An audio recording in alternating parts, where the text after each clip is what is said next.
Welcome to the Chasing Spirituality podcast. I'm your host, Megan, and I'm so excited that you're joining me today. Each episode is full of heartfelt and expansive content that will really help you expand your consciousness and grow as a person.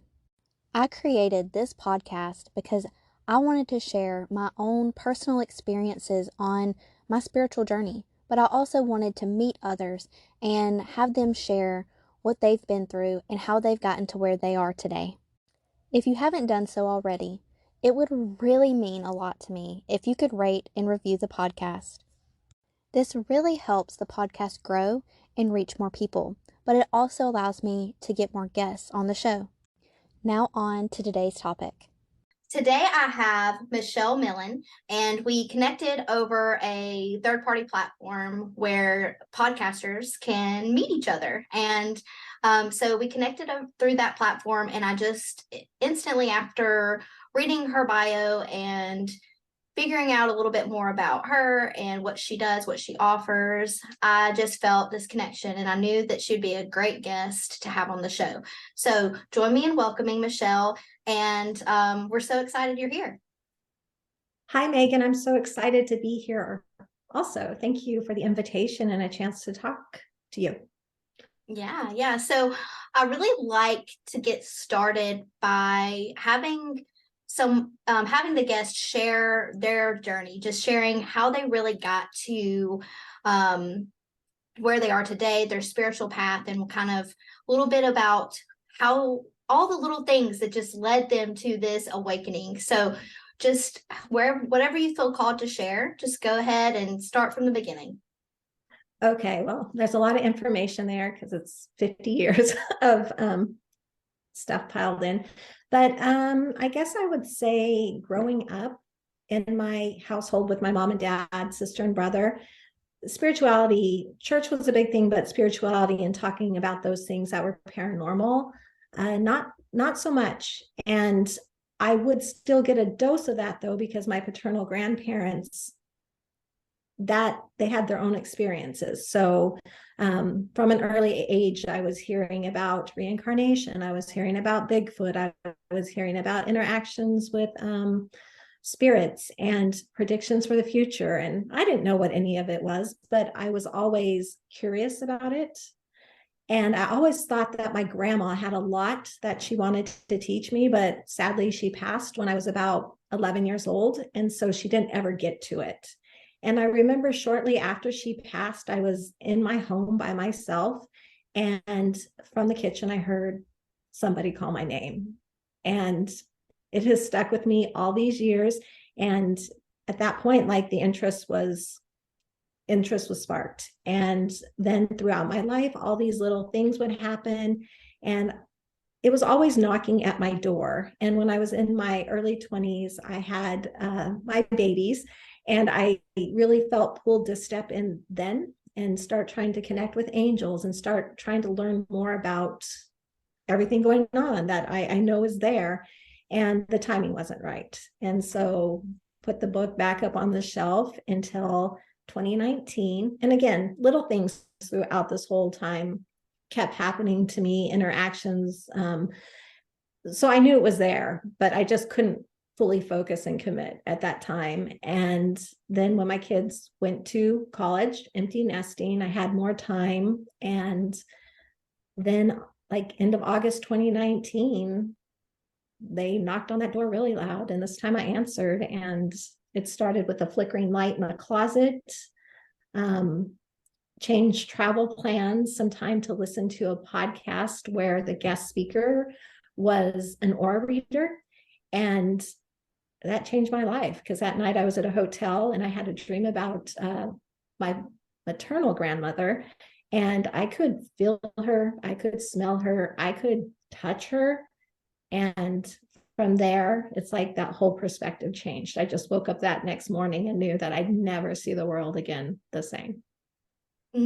Yeah, thank you for sharing. And, I think that what you said about, you were always kind of curious, but you just didn't, you just weren't ready to take that next step or to really, really dive in. I think that a lot of people can resonate with that because I know just from my personal experience and my personal journey, I can see throughout my life where there was many opportunities to strengthen that connection or to go down that path. But it's like you said, you just weren't quite ready to open the door yet, even though they were knocking. And then it was just at this perfect divine moment where the knocking became louder and you finally decided to open the door to that. And I just wanted to highlight that because I think that a lot of people, when they really look back and think about their life, they can then maybe at the time they might not have seen the signs or they might not have noticed the signs. But once they've stepped into that awakening, it's a little bit easier for them to say, oh, wow, like Spirit's been trying to wake me up for a while now, but I just wasn't ready. Exactly. And I will have to say that everything I've learned and everything I'm experiencing right now, I'm like kicking myself for not opening that door because I'm like, why did it have to wait until, I'm later in life? But again, universal timing is something different than my timeline. And so you just kind of flow with it and be grateful for where you're at now.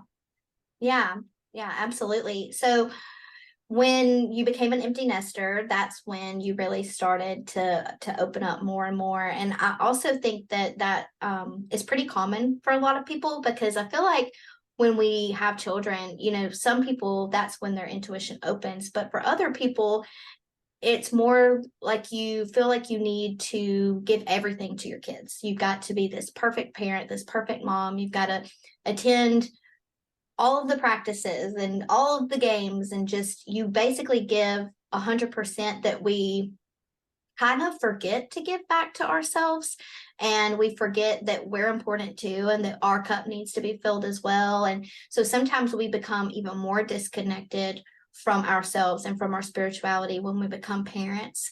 So do you think that in your case, do you think that that's what happened to you before you had your awakening? Do you think that maybe your primary focus was more so on your family and growing that, and that why you may have became a little bit more disconnected from your own spiritual self? I think that has so much to do with it. And on top of just raising the kids, it was a situation where there was a divorce also. And so you have the added stress of that.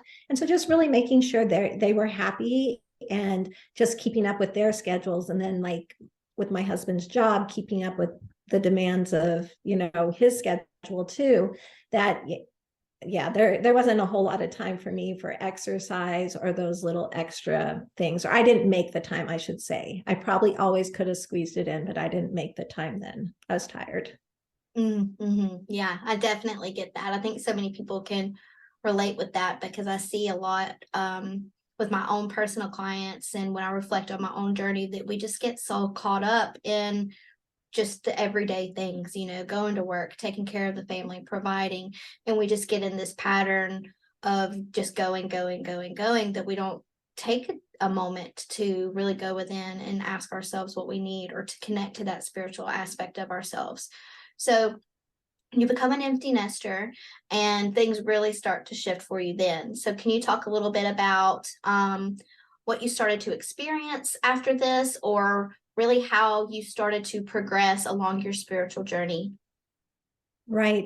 Well, one thing more I'd like to add about all that is I'm an empath also, and I wasn't aware that I was an empath. And so I just thought I was really moody and I never understood why I couldn't regulate it.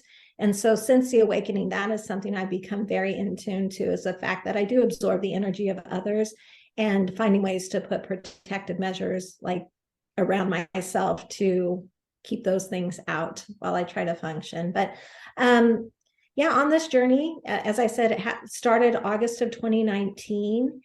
I started getting signs.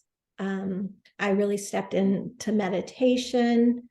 Then the whole world shuts down with COVID. And so I have a lot of time to sit and think and process like those things or that person I want to be. As I said, when it opened, I went to bed with one way of filtering the world. And I woke up the next morning with a completely different way.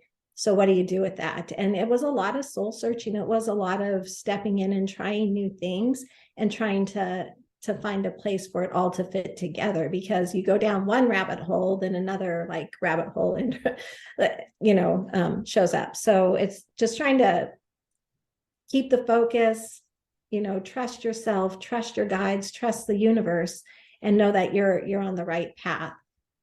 Yeah. So would you say during this transition that you were going through, did you have any support, or what did you do to really make sure that you felt connected and I guess find people out there that were similar or were on a similar journey to you? What did that really look like?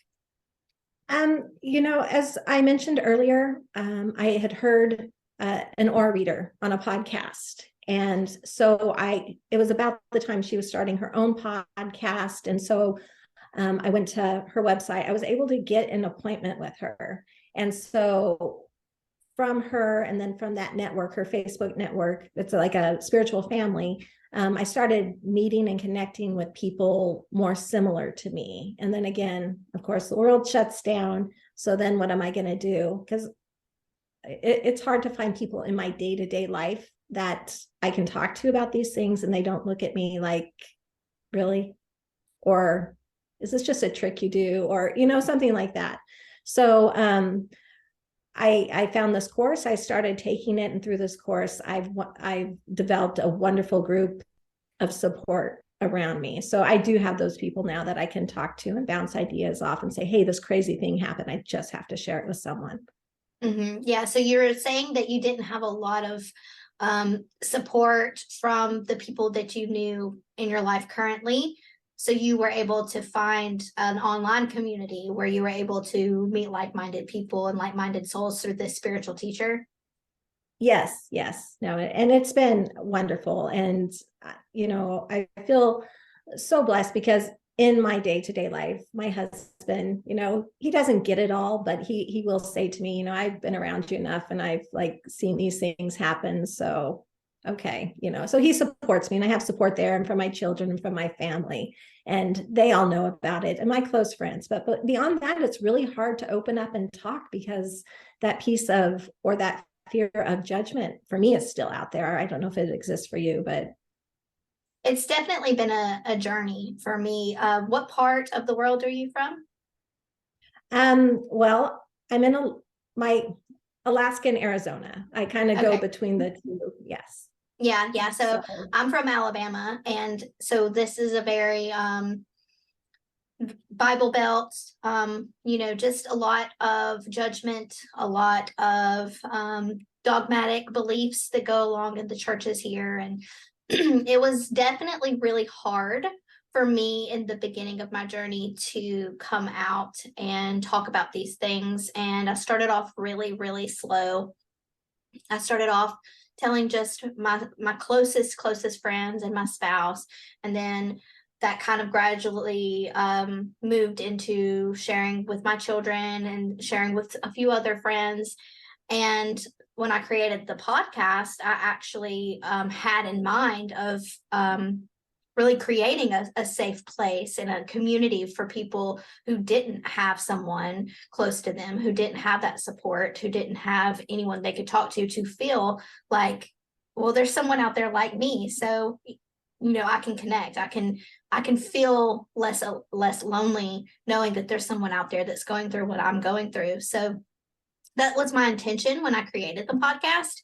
And since then, and since I've developed along my own journey, I have become more and more comfortable with expressing my beliefs, knowing that there's going to be people out there that are not going to understand. But I think that it's so important to highlight for people that if you don't have someone that you can talk to in your personal life, there are online communities out there. There are people out there that would love to connect, that would love to support you, that would love to be in a group with you so that you can find that connection. And it's very, very important.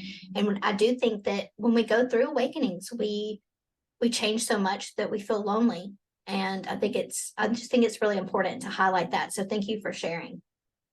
Oh, absolutely. And thank you for your podcast. You're helping so many people every day. So that's awesome. Yeah, thank you. I really appreciate that. So you find this community, and that really helps you feel more connected. It helps you meet people. It helps you grow and expand on your own gifts and how you want to proceed on this path. So what would you say at this point? How did the trajectory of your path change? How did you know what the next steps were for you, or were you guided to take certain other courses, or how did you I guess navigate the next parts of your growth?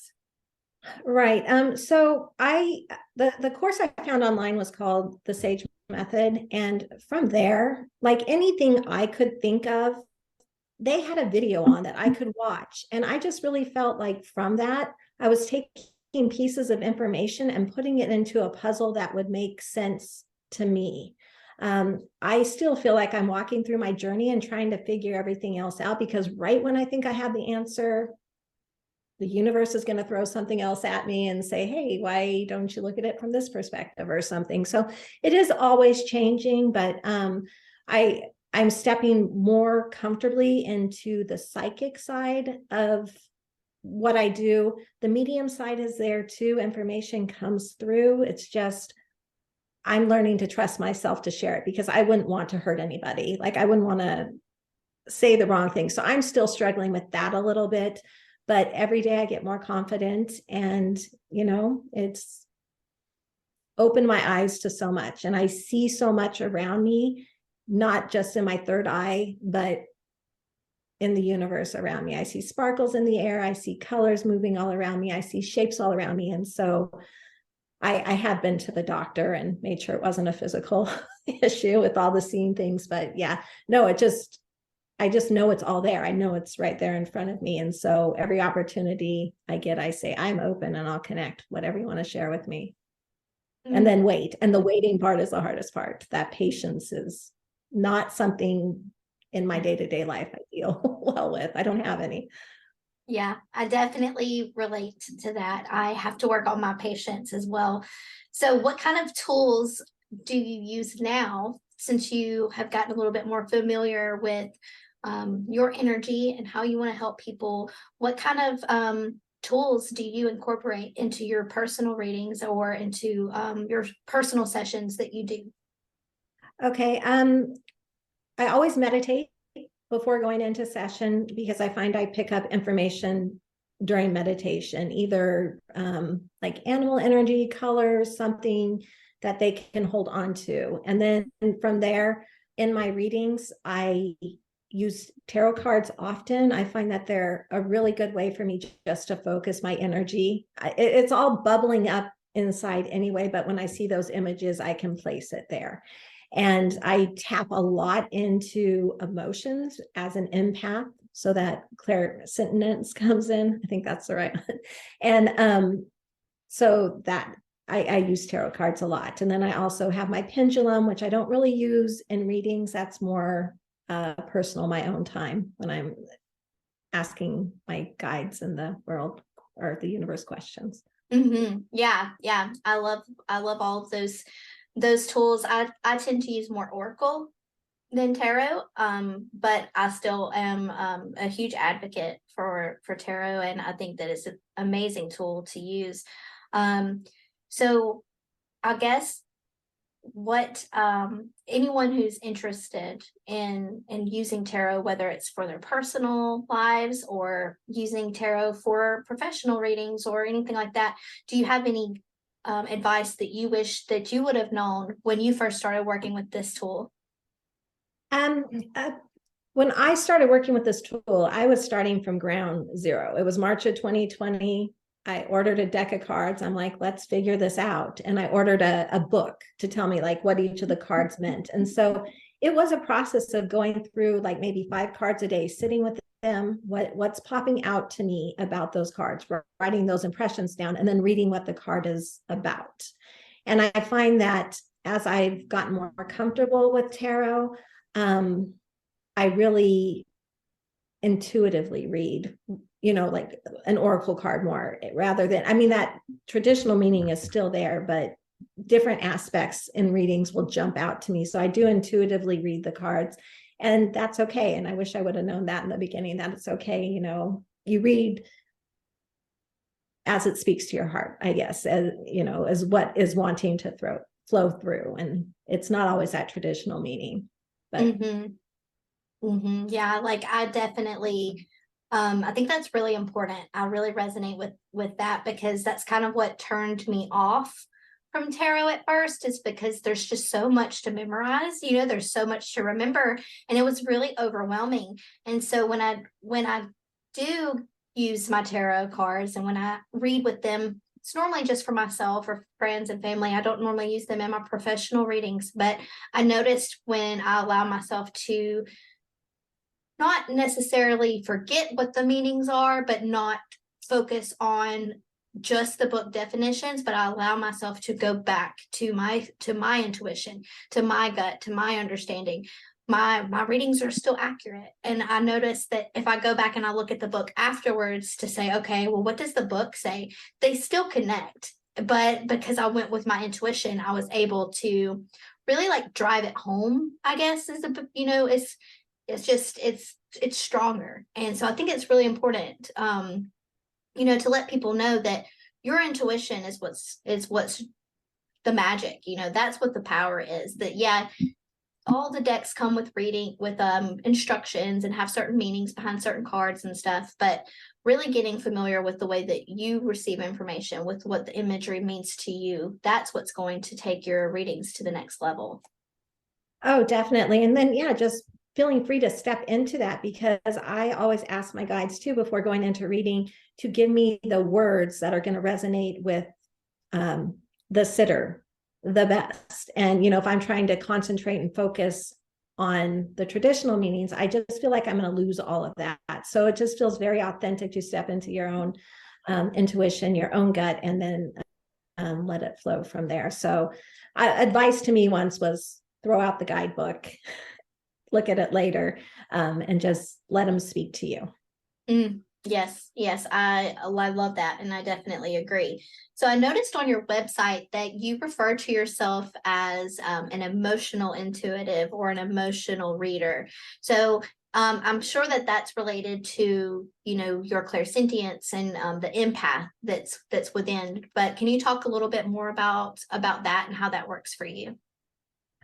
When I am doing a reading, I do step into the emotion of it first. If I draw cards like mind, body, spirit, I'll always tell someone, unless I'm drawing a card specific to a relationship or specific to, I know the energy's there. I know, and I can feel what that feels like and what's going on. I might not know what situation it is or, something, but I can tell you the emotion behind it. And that's usually what they identify with first is, if something is making them anxious, I feel that anxiety. If something is making them happy, I feel like that giddiness. So, or yeah, that's usually where the flow takes me first, is to that emotional level, and then I can go in from there.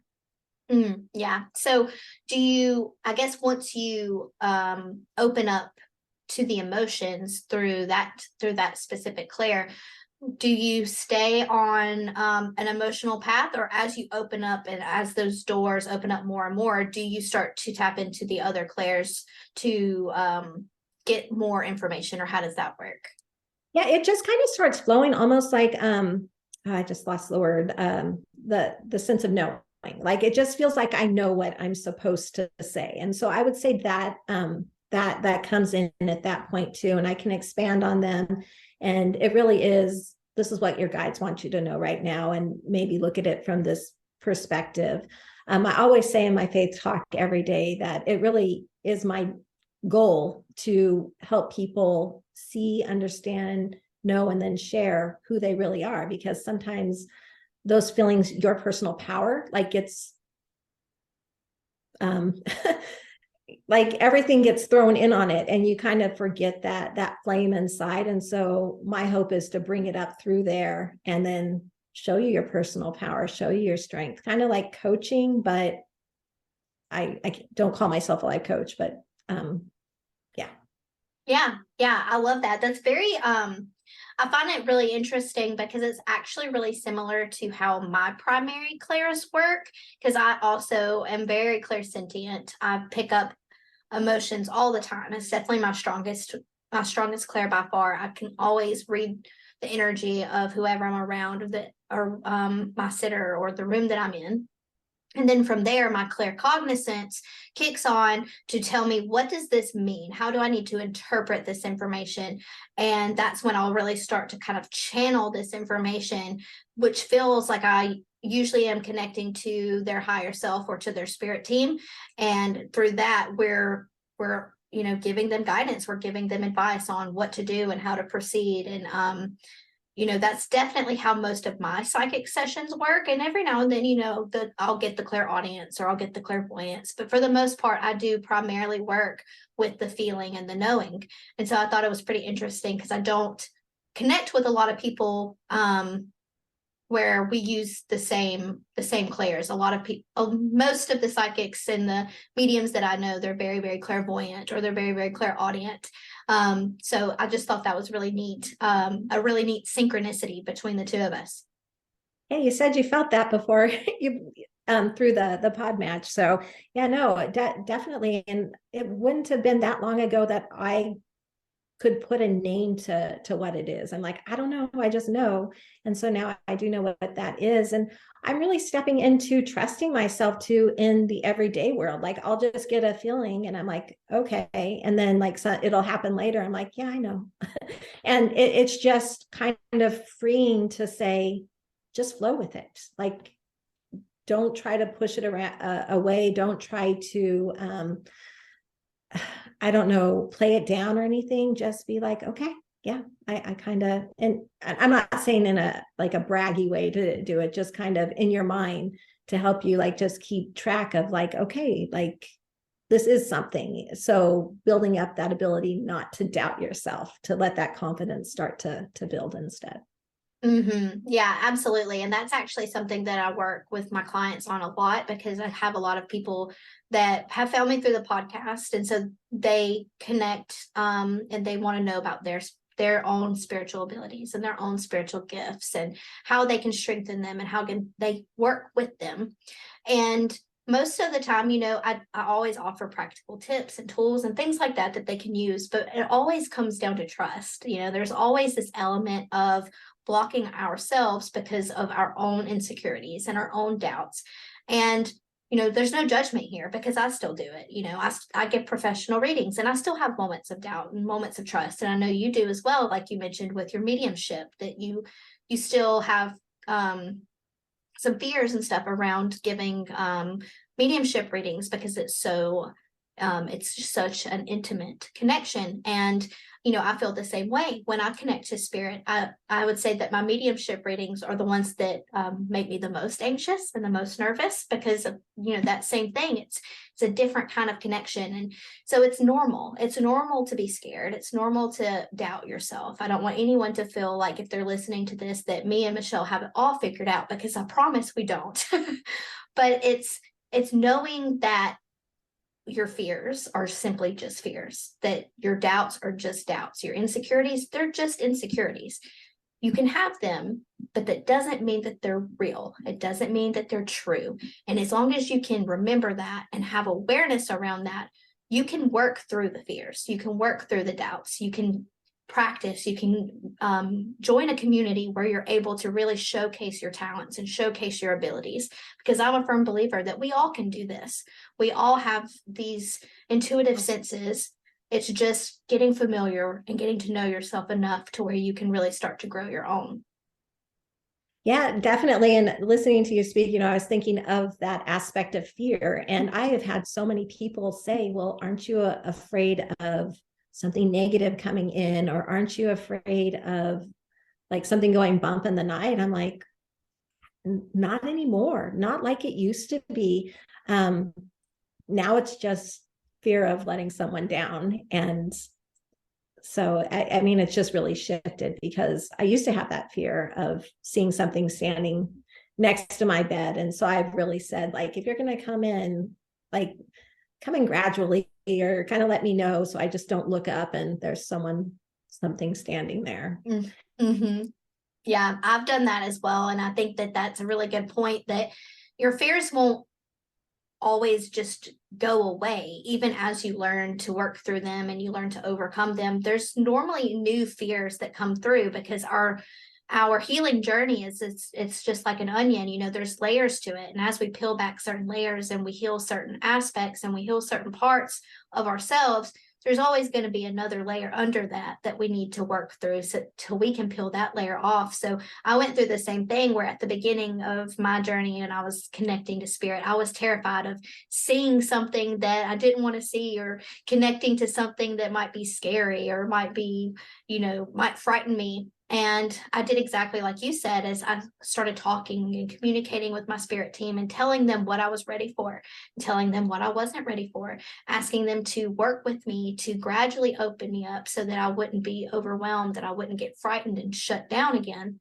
And so now that I understand more about my connection to spirit and how I actually have total control in this, and that I don't have to connect to anything that I don't want to connect to. I don't have to see or witness anything that I don't want to see or witness.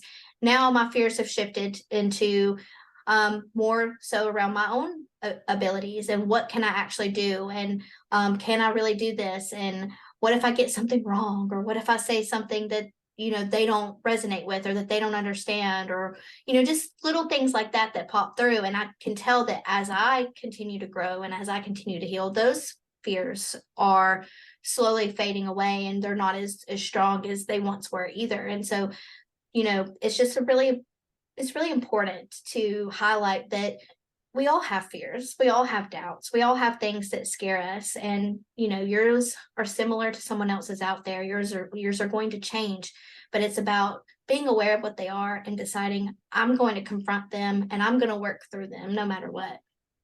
Right. No, that shadow work or that inner child work is so important. It's taking the darker aspects of light and bringing them together to the whole picture, and forgiving and learning, and it just makes me feel so much whole, or so much more connected to myself, when I realized in that moment back then, when I did that, I was doing the best I could. So I'm going to give 18-year-old me grace, because it's gotten me to where I am today. And so just trying to, heal everything, bring it all into one complete picture, and having the patience to do that and know that you're going to learn from it. Mm-hmm. Yeah, absolutely. Yeah, thank you for sharing that. So I also saw on your website and on your bio that you do energetic clearings. So can you talk a little bit about what that is, how that works, and kind of how that developed along your offerings? The group, the Sage Method, which I did their 7-week course, when that was complete, the way Bo, it's her program, talked about it really resonated with me. And so I reached out to her, and I got to do a year-long apprenticeship or mentorship under her. And she does those spiritual cleanings, energetic cleanings and stuff. And so she got a team together of several of the practitioners, people who have finished her year-long program. And she kind of brought us all together, all of our different experiences, all of our different abilities. And we kind of worked together as a team. And so that's how I got started in that area of cleaning, or spirit energetic clearing. Sorry, sometimes the words, and I do find this from the spiritual side through the mouth, they don't always flow as easily as I would hope them to. It's hard for me sometimes to get out exactly what I'm saying. So thank you for being patient, and you're very good about going back and Yeah, absolutely. Yeah, no worries at all. I definitely know what it's like, because when we fall into this state of just kind of like feeling what's going to come through, sometimes the words get jumbled and they get mixed up, and I definitely know exactly how that feels and exactly what's going on. So no worries at all. Okay, thank you. Yeah, yeah. So what exactly are you doing when you're energetically clearing things from someone when you're doing a session with them? Um, what I find is I will meet with them, chat with them a little bit about what's going on. I usually have like the address, and then I will remote view into that area. And again, step into the emotion of it. Like, what am I feeling around me? Where it feels heavy? What am I being drawn to? And I will just kind of walk through. I usually call in Archangel Michael, Archangel Raphael, and any other archangels that for that particular clearing or what I know about it could be of assistance. And then I kind of go into a place where I pull out the old energy, dispose of it, and then have the archangels help me bring in and fill the location with new energy, or the energy of love, the energy of healing, whatever that space is needing at that time, and then going to the people and then like whatever they're needing at that time, putting that around them also. We've done spiritual clearings also. I have crossed over spirits. Again, that's one thing I always am like, did that just really happen? And so I've got to stop doubting it. But in the moment, it happened. And I know it happened. It's just afterwards, I'm like, wow, like, who knew? Like the possibility of. So it's very cool. Yeah, yeah. Like I've experienced the same thing. I have certain spirits that will I call them earthbound spirits, where they haven't crossed over and they'll just find me.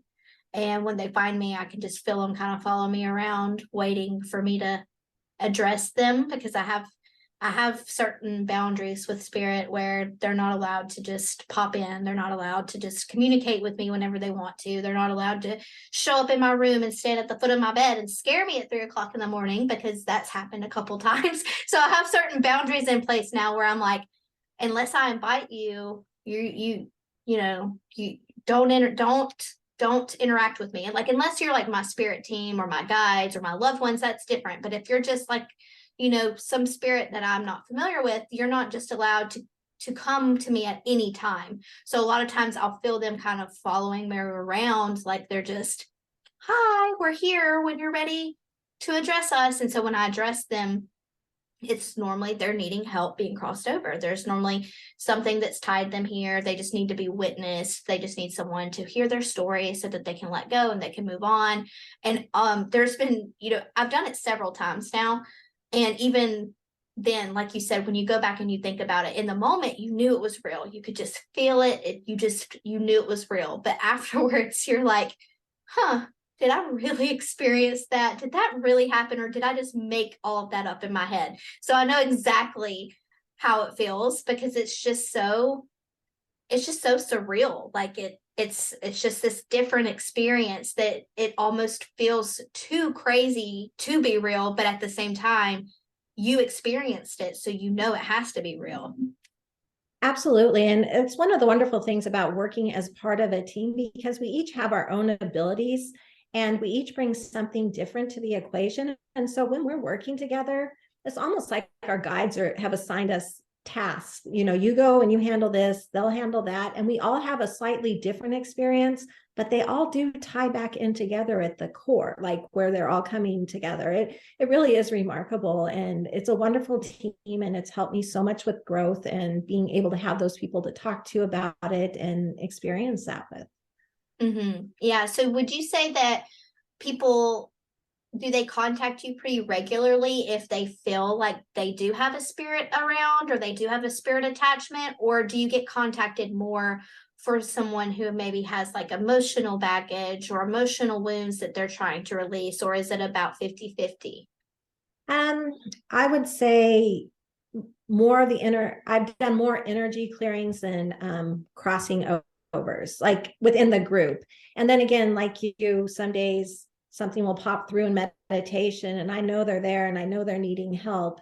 And so then I do it on my own then. But for calls or appointments, I would say more cleaning the emotional stuff up and doing that.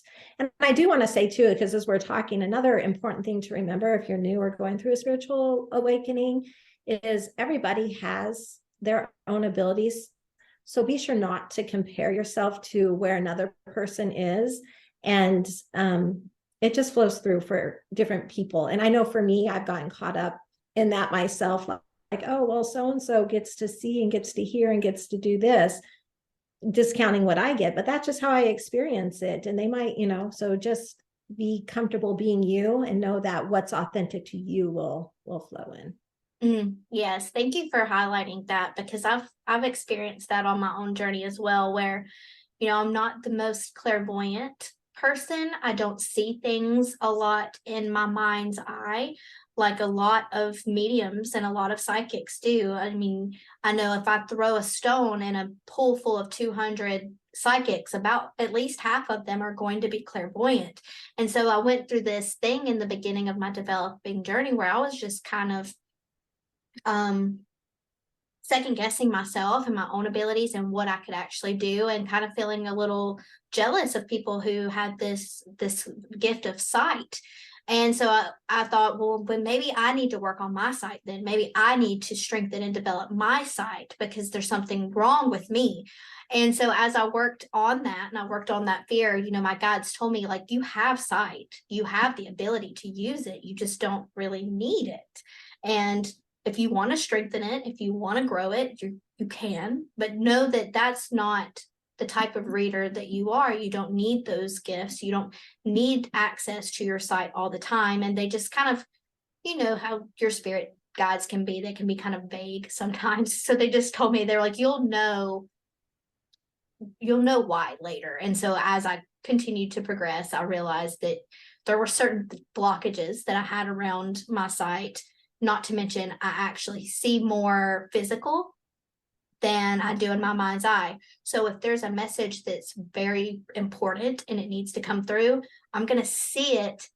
If I need to see it, I'm going to actually see it physically, not in my mind's eye. If it's something that I can receive energetically, instead of me seeing it in my mind's eye, I'm going to feel it or I'm going to know it.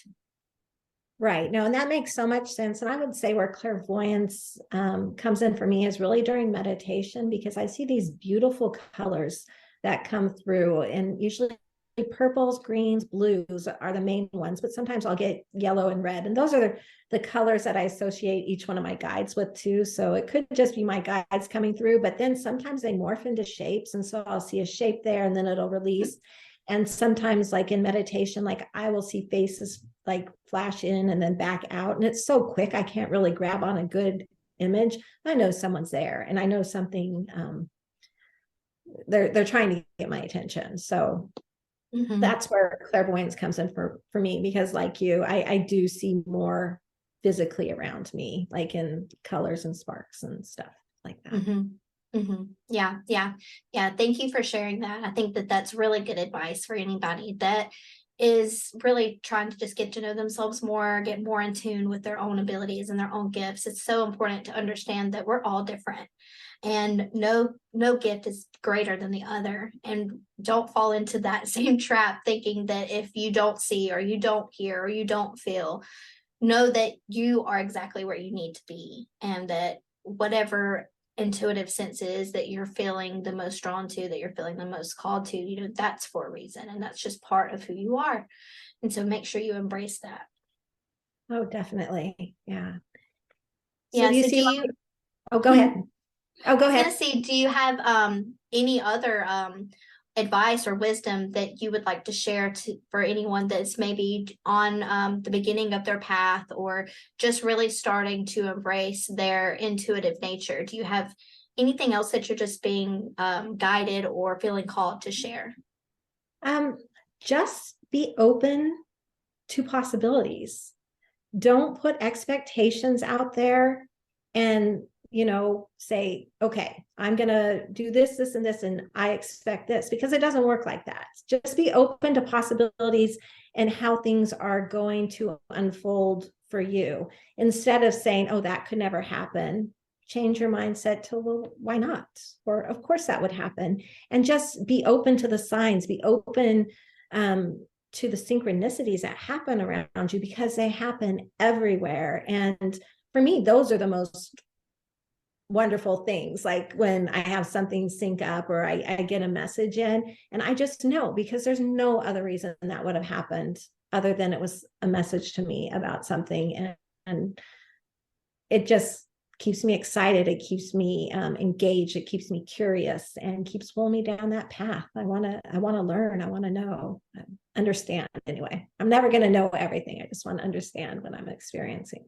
Yeah, that's great advice. I actually did a session earlier, and one of the things that kept coming through was not every one of the things that came through was everyone has the abilities to see, to hear, to feel, to connect to spirit, but not everyone is aware of these abilities. So if you can just expand your awareness and just look at the synchronicities, look at the signs, watch for them, and trust and know that there are no coincidences.